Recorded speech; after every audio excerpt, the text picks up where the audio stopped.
கர்த்தர் நமக்கு கூலி கொடுக்கின்றவர். இந்த உலகத்திலே சமயம் வாய்த்தாலும் வாய்க்காமல் போனாலும் திருவசனத்தை ஜாக்கிரதையாக உண்மையாக சந்தோஷமாக வானத்தையும் பூமியும் உண்டாக்கின கர்த்தருக்கு நான் வேலை செய்கிறேன் என்கிற ஒரு சாட்சியோடு சந்தோஷத்தோடு நாம் வேலை செய்யும் போது ஆண்டவர் நம்ம என்ன பண்ணுகிறார்? நமக்கு ஆண்டவருடைய பலனை தருகிறார். தேவ தூதர்களுடைய ஒத்தாசையை தருகிறார். நமக்கு பணிவிடை செய்வதற்கு தேவ தூதர்களை ஆண்டவர் அனுப்புவார். நாம் செய்ய வேண்டியது ஒரே ஒரு காரியம், உண்மையும் உத்தமமாக ஆண்டவருக்கு செய்ய வேண்டிய மிக முக்கியமான வேலை. அப்படிப்பட்ட கிருபையை ஆண்டவர் நம் ஒவ்வொருவருக்கும் தந்தரும்படியாக ஆண்டவரிடத்திலே நாம் உண்மையாக நாம் நம்மை ஒப்புக் கொடுப்போம். இந்த அருமையான காலை வேளையிலே நாம் நேற்று தினத்திலே நாம் படித்தோம், வியாதியஸ்தருக்காக நாம் ஜெபிக்க வேண்டும். வியாதியஸ்தர்கள் அவர்களுடைய நிலையை நாம் படித்தோம். இன்றைக்கு வியாதி வருவதற்கு பல விதங்கள், பல வகையான காரியங்கள் மூலமாக வியாதிகள் வருகிறது. அந்த வியாதிகளை நாம் எப்படி சரி செய்ய வேண்டும் என்கிற ஒரு காரியத்தை நாம் படித்தோம். இந்த நாளில் மறுபடியுமாக வியாதி வருவதற்கான காரணங்கள் நேற்றைய தினத்திலே பார்த்தோம். தாங்கள் செய்த பாவத்திற்காக கூலியாக வருகின்ற வியாதி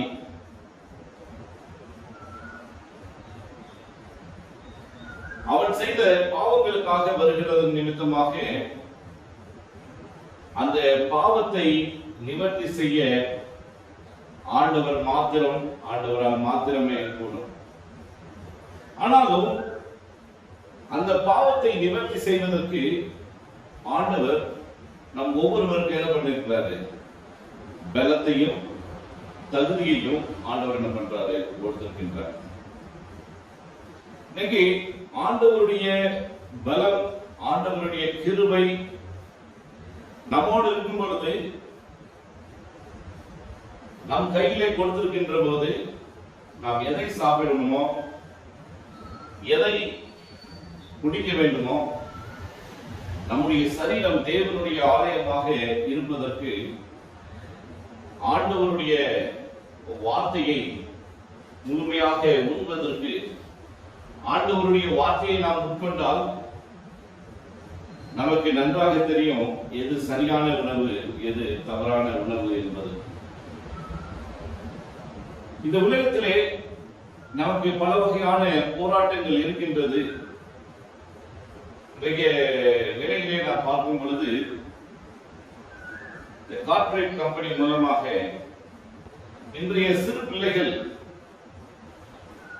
அவர்களுடைய மனநிலையை பார்க்கும் பொழுது பல வகையான தவறான உணவுகளை சாப்பிடுகின்ற ஒரு பிள்ளைகளாக இன்னைக்கு மாறி வருகின்றார்கள். பேக்ட் ஃபுட், எல்லா வகையான உணவும் சுட சுட செய்யாம எல்லாமே சுட்டு பாக்கெட்ல அடைத்து விற்பனைக்கு தயாராக இருக்கின்றது. அதை வாங்கி சாப்பிட்டு அவங்க வேலை செஞ்சுட்டு போக வேண்டியதுதான். நீங்க அநேக குடும்பங்கள் வீட்டுல சமையல் பண்றதே கிடையாது. அமெரிக்கா பல தேசங்களிலே அங்க காய்கறில இருந்து எல்லாமே பேக்டா தான் கிடைக்குது. நம்ம தேசத்துல கிடைக்கிறது போல அவர்களுக்கு ஒரு பச்சையான காய்கள் கிடைப்பது அரிதாக இருக்கிறது. சில இடங்களிலே தோட்டங்களை வளர்க்கின்றார்கள். நல்ல உணவுகளை சம்பாதிக்கின்றார்கள். ஆனாலும் கர்த்தருடைய பிள்ளைகளாகிய நாம் நம்முடைய சரீரத்தில் எதை போட வேண்டும், எதை சாப்பிட வேண்டும் என்பது நமக்கு முன்பாக ஆண்டவர் வைத்திருக்கிறார். வேதம் சொல்லுகிறபடி தானியேல், சாத்ராக், மேஷாக், அபேத்நேகோ இந்த 4 சகோதரர்கள் அந்த கல்தையருடைய தேசத்திலே ஆண்டவருக்கு சாட்சியாக நின்றார்கள் என்றால் அது அவருடைய உடலிலே நாங்கள் எந்த ஒரு தீமையான உணவுகளை நாங்கள் உட்கொள்ள மாட்டோம். பெரிய வாஞ்சை. அப்படி ஒரு தீர்மானம் எடுத்தாங்க. அந்த தீர்மானத்தை சரியா செஞ்சாங்க. நமக்கு சில சமயங்கள்ல கலெக்டர் அல்லது பெரிய பெரிய நபர்கள் மத்தியிலே சாப்பிடுவதற்கு ஒரு பெரிய விருந்தை ஆயத்தம் பண்ணியிருந்தால் இன்றைக்கு அநேக ஹோட்டல்களிலும் மற்ற இடங்களிலும் பஃபே சிஸ்டம் என்று வைக்கிறார்கள். பெரிய விருந்திலே நாம் கலந்து கொள்ளும் போது இன்றைக்கு நாம் ஒரு நாள் தான் நம்ம சாப்பிடுகிறோம் அப்படின்னு சொல்லி நல்லா சாப்பிடுறோம். ஆனால் ஏதோ ஒரு நாள் சாப்பிடலாம், தவறு கிடையாது. ஆனாலும் அவர்களுடைய உடலிலே சரியான உணவு, ஆரோக்கியமான உணவுகளை எடுத்துக்கொண்டார். அது நிமித்தமாக ஆண்டவருடைய கிருபையை அவர்கள் பெற்றுக்கொண்டார். இரண்டாவதாக பார்க்கும் பொழுது வியாதிகள் வருவதற்கான காரணங்களை நாம் பார்க்கும் பொழுது யாத்திராகமம் 20ஆம் அதிகாரம் 5வது வசனத்தை நாம் வாசிக்கும் பொழுது, பிதாக்களுடைய அக்கிரமத்தை பிள்ளைகளிடத்தில் 3ஆம் 4ஆம் தலைமுறை மட்டும் விசாரிக்கிற தேவன் மூதாதையர் செய்த பாவத்தின் நிமித்தம் இன்றைக்கு யார் பாடுகள் அனுபவிக்கிறாங்க? அவருடைய பிள்ளைகள். இன்றைக்கு சில குடும்பங்களை நாம் பார்க்கும் பொழுது அவர்களுக்கு ஹெரிடிட்டரி டிசீஸ் என்று சொல்லப்படுகிற பரம்பரை வியாதிகள் இன்னைக்கு இருந்து கொண்டே இருக்கிறது. இந்த பரம்பரை வியாதி எதனால் வருகிறது என்பதை நாம் பார்க்கும் பொழுது மூதாதையர் செய்த தப்பிதங்கள் நிமித்தமாக வருகின்ற வியாதிகள். 2 சாமுவேல் 12ஆம் அதிகாரம் 14 23 வசனம் முடிய நாம் வாசிக்கும் பொழுது, இங்கு தாவீது செய்த விபச்சார குற்றத்துக்காக தேவனாகிய கர்த்தர் அவனுக்கு பிறந்த பிள்ளையை அடித்து கொடிய வியாதிப்பட செய்தார். தாவீதின் குமாரன் மரித்து போனான். இவ்விதம் பிதாக்கள் செய்த அக்கிரமத்தை பிள்ளைகளிடத்தில் விசாரிப்பதன் மூலம் பிதாக்கள் மனம் நொந்து தாங்கள் செய்த பாவத்துக்காக மனஸ்தாபப்பட்டு அந்த பிள்ளையின் வேதனையை பார்க்கும் போதெல்லாம் தங்கள் பாவமும் அவனுடைய முகத்திற்கு முன்பாக தோன்றி துடிதுடித்து ஆண்டவரால் கொடுக்கப்படுகிற அந்த சிக்ஷை அவர்களுக்கு அனுமதிக்கப்படுகிறது. ஆண்டவர் எந்த ஒரு சூழ்நிலையும் பார்த்துட்டே இருக்கிறது கிடையாது. ஆண்டவர் பாப்பார், பார்த்து உற்றுவார்.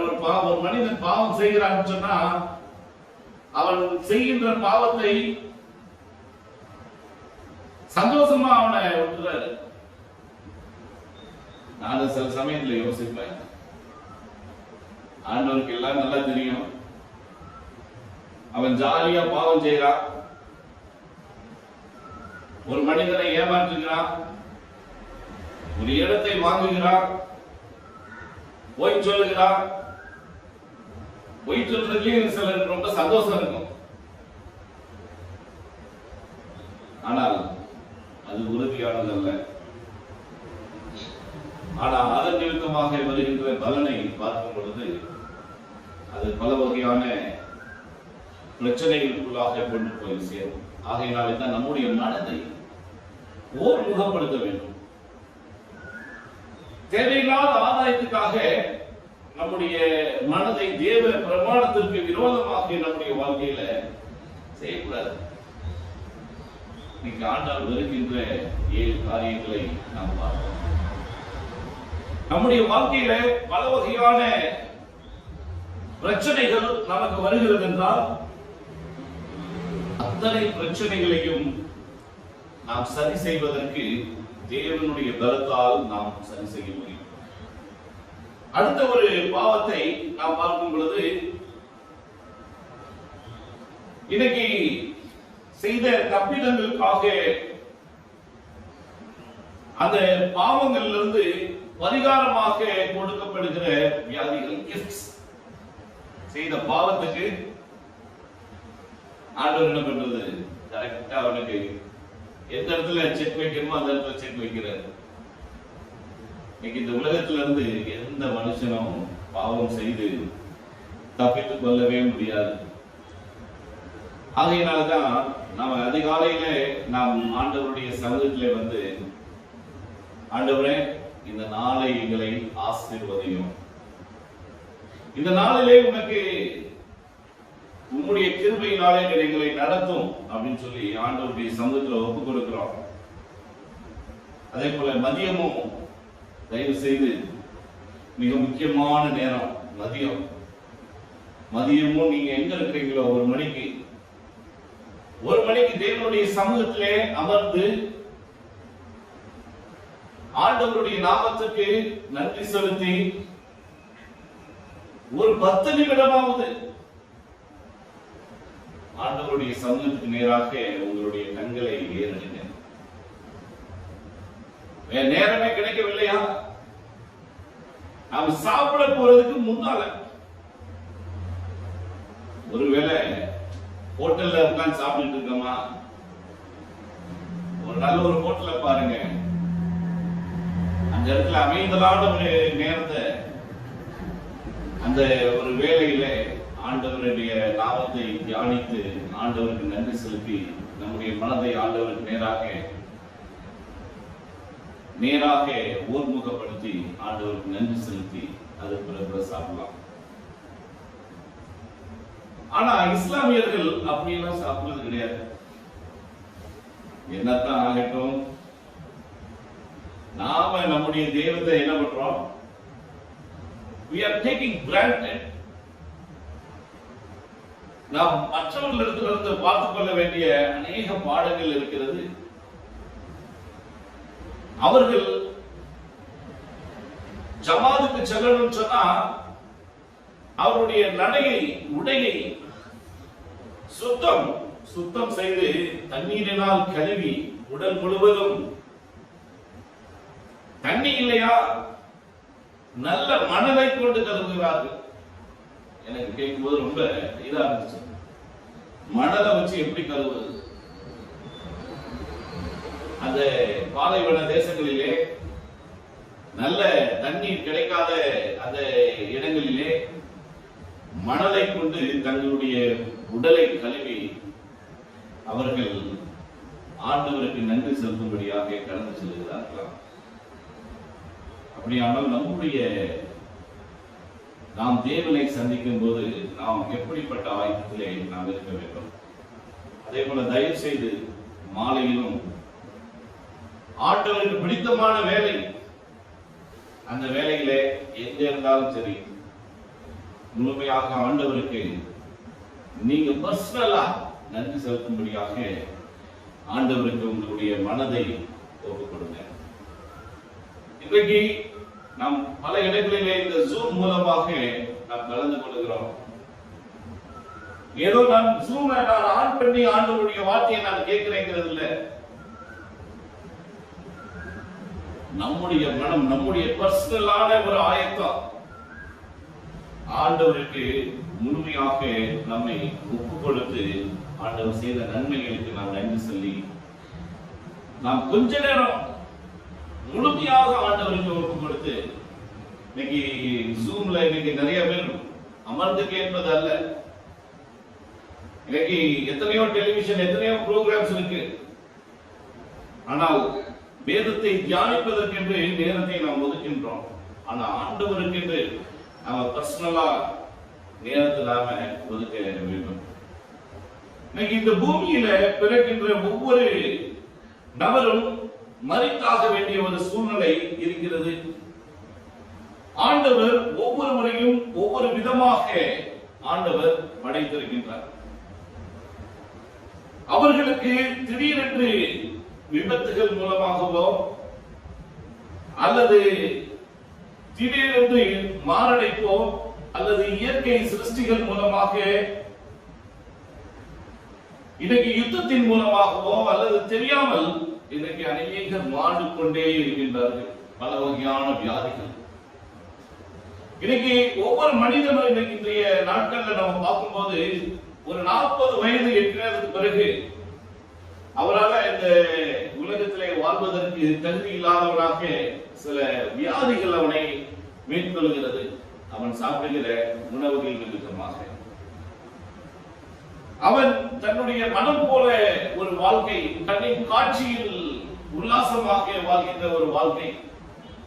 பிரசங்கி 11ஆம் அதிகாரம் 9வது வசனத்தை நாம் பார்க்கும்போது, பிரசங்கி 11ஆம் அதிகாரம் 9வது வசனம்,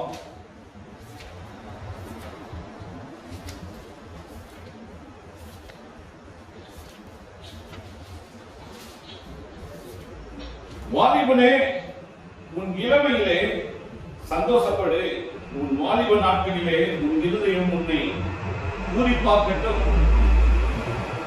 உன் நெஞ்சின் பணிகளிலும் உன் கண்ணின் காட்சியிலும் நட.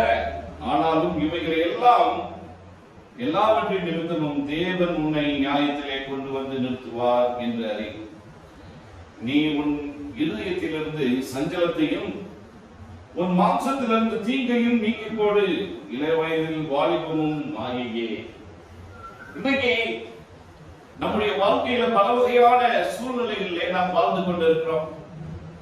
இன்னைக்கு விரும்பியவைகள் எல்லாம் அடைய இஷ்டம் போல வாழ்ந்தது நிமித்தமாக இன்றைக்கு நமக்கு பல வகையான வியாதிகள் நமக்கு வந்து கொண்டிருக்கிறது. அது நிமித்தமாக நம்முடைய ஆயுள் நாள் குறைக்கப்படுகிறது. இன்றைக்கு 40 வயது மட்டும் அவங்க கல்ல போட்டால் சந்தோஷமே. ஆனா அடுத்த 40 வயதுக்கு மேல அவர்களுக்கு வருகிறது அதனுடைய தண்டனை காலத்துல அவர்கள் செய்த தப்பிதங்கள் நிமித்தமாக பல வகையான பிரச்சனைகள் வருகிறது. இன்னைக்கு எசேக்கியா ராஜாவை நாம் பார்க்கும் பொழுது, அவன் முந்தின பாவ வாழ்வை நாம் பார்க்கும் பொழுது, அவனுடைய கடமைகளையும் அந்த கடமைகளிலே சில பாவங்கள் மீறுதல்கள் நடந்திருக்கின்றது. ஆகியனால்தான் அவன் தேவனிடத்தில் மனஸ்தாபப்பட்டு தேவனிடத்தில் தன்னுடைய வியாதிக்கு ஊடாக அவன் இடப்படுகிறான். பாவ அறிக்கை செய்து தேவனுடைய இரக்கத்தை மன்றாடும் போது ஆண்டவர் என்ன பண்றாரு? அவனுடைய பாவங்களை மன்னித்து அவனுக்கு இறங்கி அவனுடைய விண்ணப்பத்தை கேட்டு அவனுக்கு ஆயுசு நாட்களை அதிகமாக கொடுக்கும்படியாய் தம்முடைய சித்தத்தின்படி அவனுடைய வியாதியை என்ன ஆண்டவர் என்ன பண்ணுகிறார்? நீக்கி சொஸ்தமாக்குகிறார். அவனுடைய கிருபை நிமித்தமாக அவனுடைய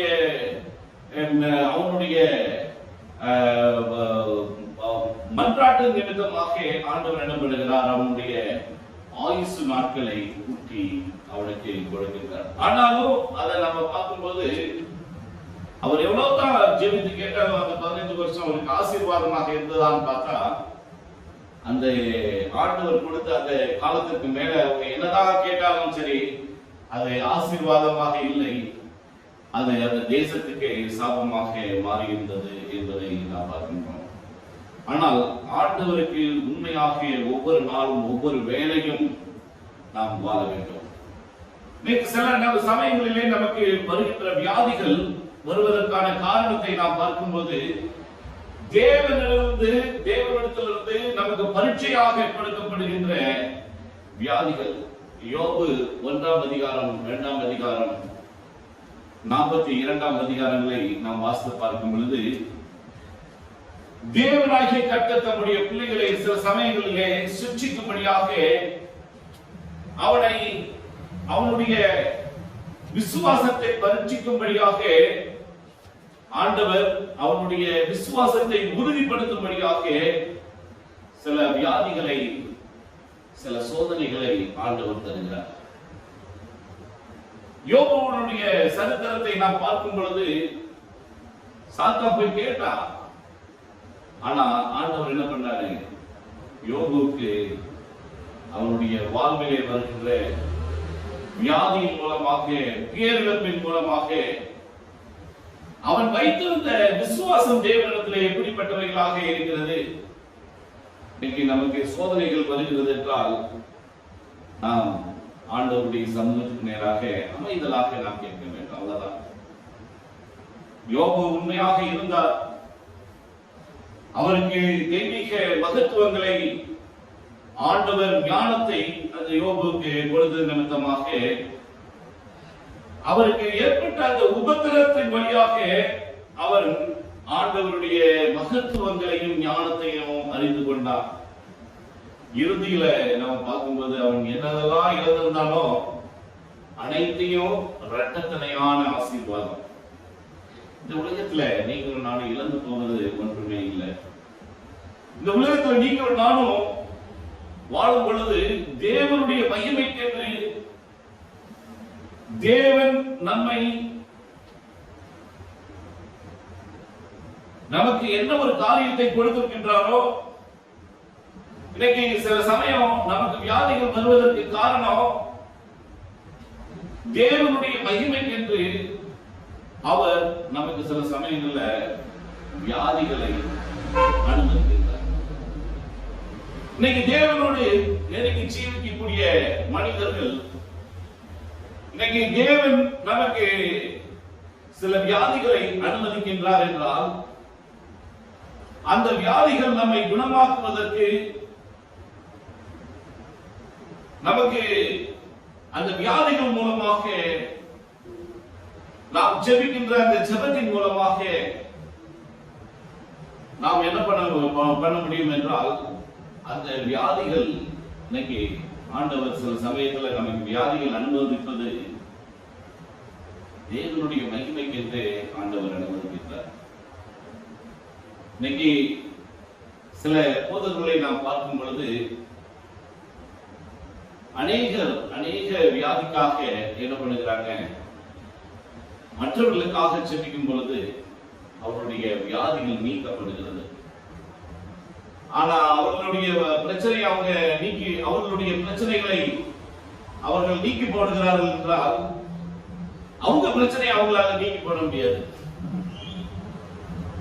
2 கொரிந்தியர் 12ஆம் அதிகாரம் 7வது வசனத்தை நாம் வாசிக்கும் போது, 2 கொரிந்தியர் 12:7 நாம் வாசிக்கும் போது, அன்றையும் எனக்கு வெளிப்படுத்தப்பட்டவைகளுக்குரிய மேன்மை நிமித்தம் நான் என்னை உயர்த்தாதபடிக்கு என் மாம்சத்திலே ஒரு முள்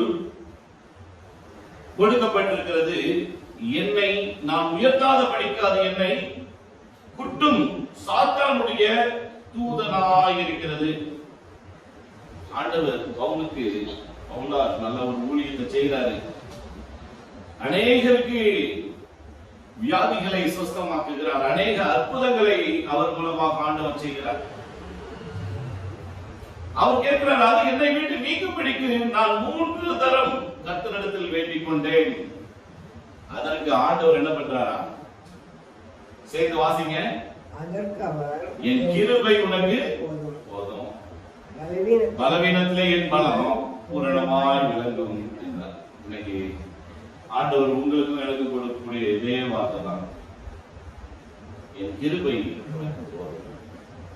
இன்னைக்கு பவுலின் சரீரத்தில் இருக்கக்கூடிய அந்த கொடிய முள், அந்த கண்ணோய் என்று சொல்லப்படுகிற அந்த முள், இன்றைக்கு நமக்கும் சில முள் ஆண்டவர் வைத்திருக்கிறார். ஒருவேளை அந்த முள் இருக்கிறதுனாலதான் நீங்களும் நானும் ஒருவேளை ஆண்டவருடைய சமூகத்துல வேலை செய்கிறோமோ, ஆண்டவர் யாரை நேசிக்கிறாரோ அவர்களை என்ன பண்ணுகிறார்? சிக்ஷிக்கிறார். நாம சிக்ஷையில ஆண்டவரே எனக்கு இப்படி பண்ணிட்டேரே, இப்படி அனுமதிச்சிட்டேரே, அவங்களுக்கு நல்லா தெரியும். ஆனாலும் ஆண்டவருடைய சமூகத்துல நாம் பொறுமையாக காத்திருக்க வேண்டும். ஆண்டவருடைய பலத்தை நாம் பெற்றவர்களாக இந்த உலகத்திலே வாழ வேண்டும். அந்த அனனியா அசரியா மிஸ்ராயேலை போன்ற ஒரு விசுவாசத்தை உடையவர்களாக எங்களுடைய ஜீவனில் போனாலும் பரவாயில்லை, நாங்க என்ன பண்ணுவோம், ஆண்டவருடைய வார்த்தைக்கு நாங்கள் கீழ்ப்படிவோம் அப்படிங்கிற ஒரு உறுதி. 2 கொரிந்தியர் புஸ்தகம் 1ஆம் அதிகாரம் 7வது 8வது வசனத்தை நாம் வாசிப்போம். நீங்கள் எங்களோட கூட பாடுபடுகிறது போல எங்களோட கூட ஆறுதல் அடைகிறீர்கள் என்று நாங்கள் அறிந்து உங்களை குறித்து உறுதியாய் நம்பிக்கை உள்ளவர்களாய் இருக்கிறோம். ஆகையால் சகோதரரே, ஆசியாவில் எங்களுக்கு நேரிட்ட உபத்திரவத்தை நீங்கள் அறியாதிருக்க எங்களுக்கு மனதில்லை. ஏனென்றால் பிழைப்போம் என்கிற நம்பிக்கை அற்றுப்போகத்தக்கதாக எங்களால் தேவனுடைய பிள்ளைகள் தங்களை குறித்து மேன்மை பாராட்டாமலும் மேன்மையினால் ஆவிக்குரிய வீழ்ச்சியை நாம் சந்திக்காமலும் இருக்கும்படியாகவே சில சமயங்களிலே ஆண்டவர் நமக்கு வியாதிகளை அனுமதிக்கின்றார். இன்னைக்கு நமக்கு வரக்கூடிய வியாதிகள் வரும்போது நம்மளால பதில் சொல்ல முடியாது. ஏதோ சின்ன டயபெட்டிஸோ அல்லது பிளட் பிரஷரோ காய்ச்சலோ வந்தாச்சுன்னு சொன்னா ஓகே, சந்தோஷம். திடீர்னு கொரோனா வந்துருச்சுன்னா யாருக்கு சந்தோஷம்? வீட்டில் உள்ள ஆட்களே சேர்க்கிறது கிடையாது. கேன்சர் உலகை பயமுறுத்துகின்ற ஒரு ஆவி. இன்றைக்கு அநேக மருத்துவர்கள் கொடுக்கின்ற ஒரு வார்த்தைகளை பார்க்கும்போது அதற்கு இவ்வளவு செலவாகும், அவ்வளவு செலவாகும், நீங்க பிச்சை எடுத்தாலும் எங்களுக்குள்ள மருந்துகளுக்கு தேவையான பணத்தை நீங்க செலுத்தினால் அந்த உங்களுடைய வியாதிக்கு நாங்கள் மருத்துவம் கொடுப்போம். இன்னைக்கு அநேக பணத்தை அங்கும் இங்குமாக வாங்கி அது ஒரு பிசினஸா இன்னைக்கு அநேகர் நடத்தி கொண்டிருக்கிறாங்க. இன்னைக்கு நீங்களும் நானும் ஆண்டவருடைய சமூகத்துல முழுமையாக ஆண்டவர் நம்மை ரட்சிக்க தகுதியுடையவர், நம்மை படைத்தவர், நம்மை சிருஷ்டிக்கர்த்தர். ஆண்டவருடைய ரட்சிப்பின் திட்டத்தை இந்த உலகத்திலே நீங்களும் நானும் உண்மையாக நாம் செய்து ஆண்டவருடைய ரட்சிப்பின் திட்டத்தை நாம் நிறைவேற்ற ஒரு பாத்திரமாக இந்த உலகத்திலே நீங்களும் நான் வாழ வேண்டும். லூக்கா 23ஆம் அதிகாரம் 35வது வசனம். அங்கே ஆண்டவராகிய இயேசு கிறிஸ்துவோடு தொங்கின மற்ற ஒரு கல்லனை நாம் பார்க்கும் பொழுது, இவன் மற்றவர்களை ரட்சித்தால் இவன் தேவனால் தெரிந்து கொள்ளப்பட்ட கிறிஸ்துவானால் தன்னைத்தானே ரட்சித்துக் கொள்ளட்டும் என்றார்கள். இங்கே அங்குள்ள மக்களை நாம் பார்க்கும் பொழுது ஆண்டவருக்கு இல்லாத நிலை, தன்னைத்தான் ரட்சிப்பதற்கு திராணி இல்லாத ஒரு நிலைக்கு இந்த வானத்தையும் பூமியும் படைத்த அந்த சர்வ சக்திக்கு அவர்கள் பரியாசம் செய்வதற்கு ஆளாக்கப்படுகிற ஒரு சூழ்நிலையை நாம் பார்க்கும் பொழுது, அந்த மனநிலையிலே நாம் ஆண்டவருடைய மனநிலை எப்படிப்பட்ட ஒரு மனநிலையாக இருக்கின்றது? ஒருவேளை சொன்ன வார்த்தைக்காக ஆண்டவர் ஒரு வார்த்தை சொல்லியிருந்தா அவங்களை அப்படியே பஸ்பமாகி இருப்பார். ஆனா ஆண்டவர் என்ன பண்ணல, வாய் திறவாத ஆட்டுக்குட்டியை போல கல்வாரி சிலுவையிலே, இதாவே இவர்கள் செய்கிறது இன்னதென்று அறியாதிருக்கின்றார்கள், இவர்கள் பாவத்தை மன்னியும். இன்னைக்கு சில சமயங்கள்ல நமக்கும் அதே போல பரிகாசங்கள் வரலாம். தேவனுடைய பிள்ளைகள் ஏன் இவர்களுக்கு சில கொடிய வியாதிகள், வேதனைகள், கஷ்டங்களை அனுபவித்து வருகின்றார்கள். இவருடைய வியாதியஸ்தருக்கு மற்றவர்களை குணமாக்குகிறார்கள். ஆனால் இவர்களை குணமாக்குவதற்கு தகுதி இல்லாமல் இருக்கின்றார்கள். இன்னைக்கு ஒருவேளை நீங்களும் நானும் சில சமயங்களிலே நமக்கு ஆண்டவருடைய கிருபையை நாம் பெற்றுக் கொண்டிருக்கிறோம், மற்றவர்களுக்கு சீர் செய்திருக்கிறோம். ஆனால் நம்முடைய பிரச்சனைகளை நாமாவே மாற்றிக்கொள்ள முடியாமல் இருக்கலாம். ஆனால் எனக்கு அருமையான சகோதர சகோதரி, இந்த காலை வேளையிலே நம்முடைய வாழ்க்கையில எந்த ஒரு பிரச்சனைகள் இருந்தாலும் ஆண்டவரன் என்னுடைய பிரச்சனைகளை நீ மாற்று, எனக்கு உங்களுடைய பலத்தை தாருங்க அப்படின்னு சொல்லி நாம் மன்றாடி செபித்து ஆண்டவருடைய பலத்தை பெற்றுக்கொண்டவர்களாக இந்த உலகத்திலே நாம் வாழ வேண்டும். கடைசியாக ஒரு காரியம், இந்த நாளிலே நாம் நாளை தினத்திலே நாம் படிப்போம். இன்னைக்கு சில சமயங்களிலே தேவனுடைய நாமும் மகிமைப்படும்படியாக ஆண்டவர் சில வியாதிகளை நமக்கு அனுமதிக்கிறார். இன்னைக்கு ஆண்டவர் நமக்கு அனுமதிக்கின்ற வியாதிகள், நமக்கு பல வகையான வியாதிகள் இருக்கலாம். ஆனா அனைத்து வியாதிகளும் ஆண்டவருடைய நாமும் மகிமைப்படும்படியாக ஆண்டவர் சில வியாதிகளை அனுமதிக்கிறார். அந்த காரியத்தை குறித்து நாளை தினத்திலே நாம் படிப்போம். இன்னைக்கு வியாதிகள் நமக்கு சில சமயங்களிலே வருகிறது, நல்லதா கெட்டதா என்பதை நாம் பார்த்தால் ஆண்டவர் சில சமயங்களிலே நமக்கு நன்மையான ஈவுகளை பரத்திலிருந்து நமக்கு அனுமதிக்கிறார். ஆண்டவருடைய சமூகத்திலே சில சிக்ஷைகளை நாம் ஆண்டவருடைய சமூகத்திலே நாம் காத்திருக்கும் போது அந்த சிக்ஷைக்கு பரிகாரமாக ஆண்டவருடைய சமூகத்திலிருந்து என் கிருபை உனக்கு போதும் என்று ஆண்டவர் சொல்லுகிற அந்த மெல்லிய வார்த்தை, அந்த சத்தத்தை, அந்த கிருபையை தினந்தோறும் காலைதோறும் ஆண்டவருடைய சமூகத்தில் அமர்ந்தது. ஆண்டவரே எனக்கு உங்களுடைய கிருபை போதும். இந்த கிருபையானது எப்போது கிடைக்கும் சொன்னா, அந்த அதிகாலையிலே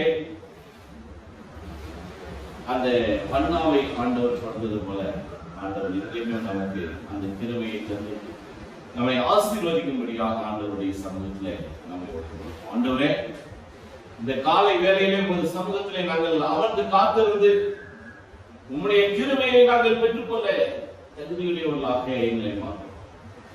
எங்களுடைய வாழ்க்கையில எந்த ஒரு பிரச்சனைகள், பாவங்கள், உனக்கு விரோதமான செயல்கள் எது இருந்தாலும் சுவாமி எங்களை பக்குவப்படுத்தி, எங்களை பலப்படுத்தி, அந்த பாவத்திலிருந்து ஒரு பரிகாரத்தை நாங்கள் பெற்றுக்கொண்டு இந்த உலகத்திலே பாவம் இல்லாத ஒரு வாழ்க்கை வாழ எங்களை அபிஷேகிக்க முடியாது. எங்களுடைய பாவங்கள் எல்லாவற்றையும் உங்களுடைய இரத்தத்தினாலே கலைக்கின்றோம். ஆண்டவரே, உனக்காக இந்த உலகத்திலே நாங்கள் வாழும் பொழுது எங்களுக்கு அந்த ஜீவ கிரீடத்தை நான் தருவேன் என்று சொல்லியிருக்கிறேன்.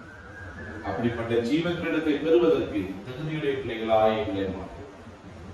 எங்களுக்கு வருகின்ற அனைத்து சோதனைகளும் வேதனைகளும் உங்களுடைய இரத்தத்தினாலே நாங்கள் கழுவப்பட்டு நாங்கள் பரிபூர்ணம் அடைய கர்த்தர் கிருபை தந்து ஆசீர்வதிக்க வேண்டும் என்று எங்களுக்காக பாடுபட்டு மரித்து வைத்திருந்த ஆண்டவரும் அருமை இரட்சகரும் ஆகிய இயேசுவின் நாமத்தில் வேண்டுகிறோம் எங்கள் அன்பின் பரலோகத்திலே. ஆமென். என் ஆத்மாவே கர்த்தரை ஸ்தோத்திரி, என் முழுவதுமே அவருடைய பரிசுத்த நாமத்தை ஸ்தோத்திரி. என் ஆத்மாவே கர்த்தரை ஸ்தோத்திரி. ஆமென். கர்த்தராகிய இயேசு கிறிஸ்துவின் கிருபையும் பிதாவாகிய தேவனுடைய அன்பும் பரிசுத்த ஆவியின் ஐக்கியமும் ஸ்நேகமும் வல்லமையும் பாதுகாப்பும் கூட்டத்திலே கலந்து கொண்ட ஒவ்வொருவரோடும், இந்த நாளிலே தடைப்பட்ட ஒவ்வொரு நபர்களோடும், ஒவ்வொரு குடும்பத்தோடும் இன்றும் என்றும் சதா காலம் இருக்கிறார்கள். கர்த்தர்